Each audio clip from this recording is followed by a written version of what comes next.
Para nos ajudar a entender esse momento da pecuária e principalmente do mercado, está aqui comigo o Alberto Pessina, consultor de mercado e fundador da Agromove. Seja bem-vindo, meu amigo. Obrigado mais uma vez por estar aqui com a gente. E nesse momento de transição, né, entre uma primeira quinzena que foi interessante, de movimento de alta nos preços, movimento até importante de realocação aí dos preços da arroba do boi gordo, para uma quinzena que tradicionalmente tem lá uma segunda quinzena do mês, que tem lá a sua história de mercado descapitalizado, população sem dinheiro, enfim, uma restrição de consumo. Será que isso é um impeditivo para a continuidade desse movimento de alta? O que é que você está vendo no mercado, Pessina? Seja bem-vindo, meu amigo. Olá, Alexandre, tudo bem? Bom dia, né, ainda para todo mundo aí, tudo jóia, é um prazer estar aqui de novo.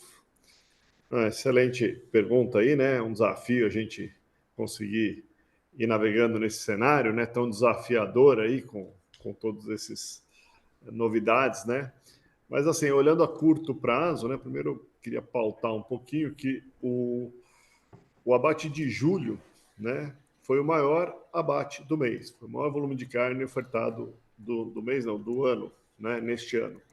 Então, a gente estava aí com aquele sentimento que a queda de preço em julho tinha a ver com o Trump, ou tinha a ver com os bloqueios, ou futuros bloqueios. Na realidade, o mês fechou com um abate recorde no ano. Mesmo assim, esse abate de julho ele foi menor, 3,5% a menos do que o ano passado. Então, nós já desde abril, então estamos aí quase no terceiro, quarto mês com abates menores do que o ano passado. Então, a oferta devagarinho está encolhendo, está se reduzindo, num ritmo um pouquinho menor do que ela ocorreu no ciclo passado, né? Então, nessa época, no ciclo passado, a gente já estaria com um acumulado de queda de oferta aí em torno de uns 3, 4, 5%, e nós estamos aí no ano, acumulado no ano, nesse período, nós estamos aí com praticamente igual, zero. O comecinho começou bem e depois começou a ficar menor do que o ano. Então, essa queda, essa pressão que nós tivemos aí em julho tem a ver com aumento de oferta, né? E não com a barreira à exportação. Nós conseguimos realocar essa carne. Caminhando então, né, a partir disso, a gente vê aí o agosto, então teve uma reação, né? Eu acredito que a gente ainda vai começar a acelerar esse aumento de queda de oferta. Ele deve, é normal no ciclo pecuário, ele ir ganhando mais força, né? E as exportações estão muito boas. A gente vê aí pelas primeiras semanas de agosto as exportações boas, com preços bem maiores do que o ano passado. A margem da indústria está boa, a margem da indústria no mercado interno está boa, o que sustenta aí um movimento de preços, vamos dizer, no físico firme. No entanto, como você comentou aí, Alexandre, a Bolsa deu uma subida rápida, né?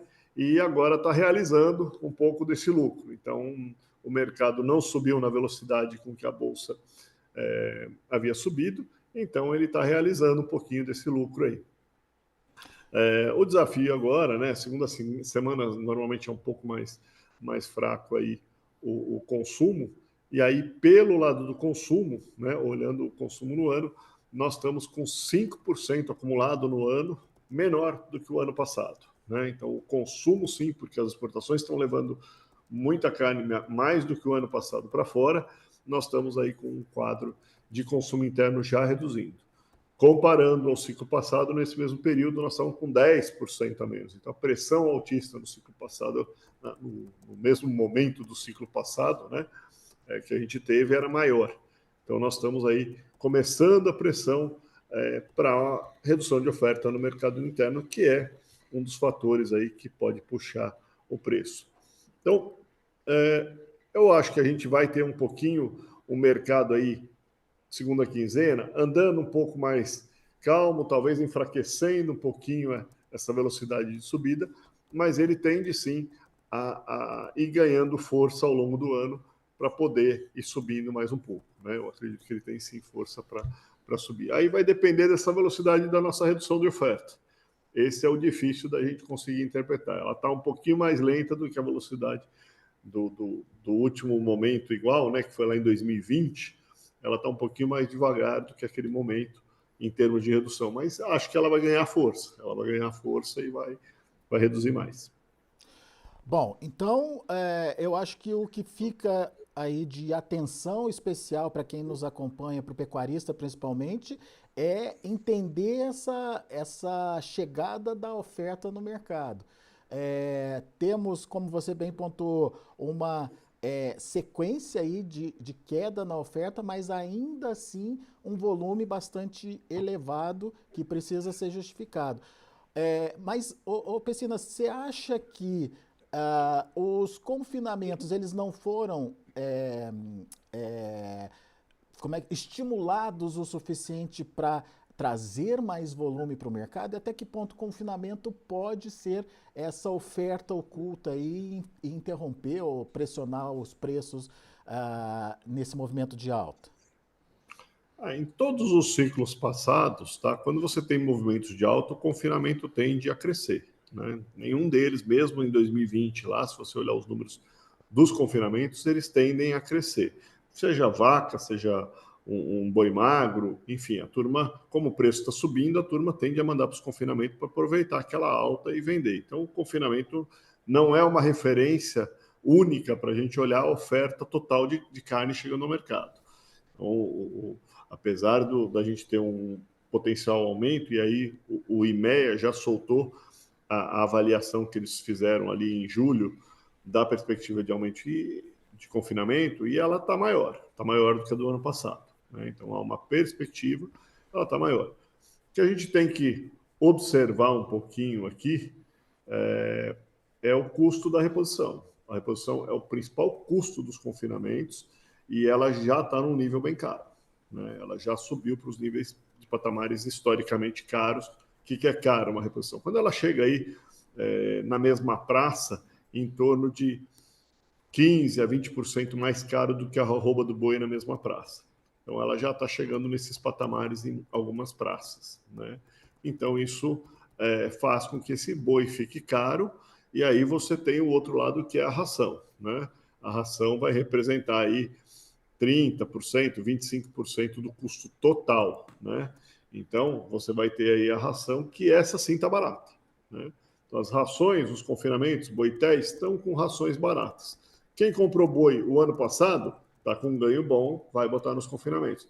Quem está comprando um boi agora, para comprar o boi e botar no confinamento, esse vai pagar um boi caro e vai depender de uma potencial alta no mercado para compensar esse boi caro que ele está comprando agora e tentando arriscar no confinamento.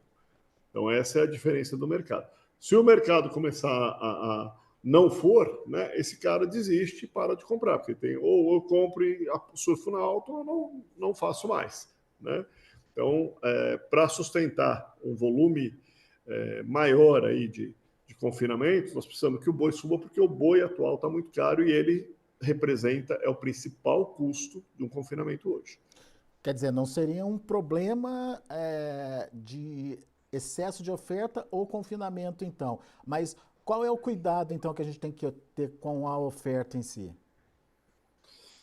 Olha, no lado da oferta, a gente tem esse lado da demanda, que não é nem só oferta, né? Aí já tem a demanda interna, que você citou bem. Nós estamos aí com juros altos, nós temos, quer dizer, tem aí juros altos, você tem uma população sofrida que está tendo inflação, você tem uma economia que está sofrendo, né? O agro tem sofrido, que também está impactando. A população, ainda uma certa população está contratada, tem um incentivo Bolsa Família, mas esse impulso do governo ele tá caro, né? A gente já tem ouvido aí diversas fontes aí que o governo também está acabando esse impulsionamento aí dele. Então, a população mais pobre, ela está cada vez ficando mais caindo aí o potencial de consumo. Esse é um alerta. Mas mesmo assim também em outros ciclos isso tende a ocorrer. Toda vez que você sobe muito o preço, você reduz um pouquinho a demanda. Muito preço não, toda vez que você sobe muito o preço, você vai reduzir a demanda. Né? Eu acho que do lado da oferta, acho que a gente tem que monitorar se ela está caindo mesmo, que velocidade com que ela está caindo. Eu acho que ela vai cair, acho que ela tende a se reduzir aí nos próximos meses e vai acelerar esse ritmo de queda.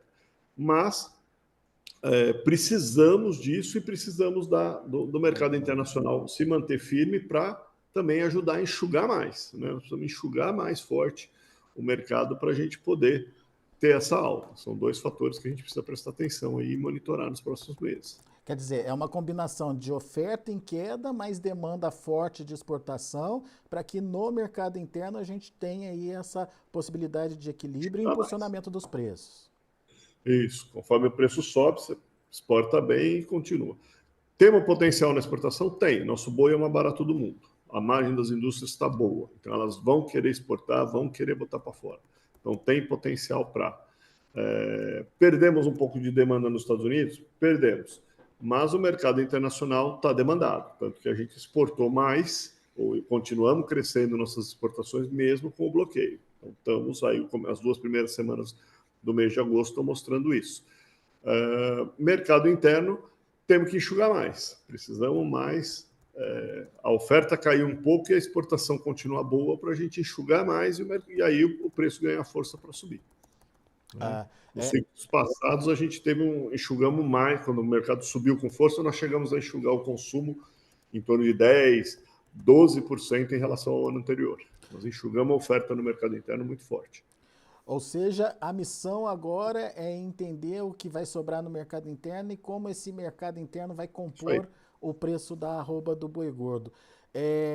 Essa restrição da demanda interna por conta dos fatores que você citou, juros, inflação, endividamento, enfim, num cenário já por si só traz essa perspectiva de redução da demanda interna e, portanto, é preciso ter limitado esse volume à disposição da demanda interna para que quem consiga comprar possa fazer o preço subir.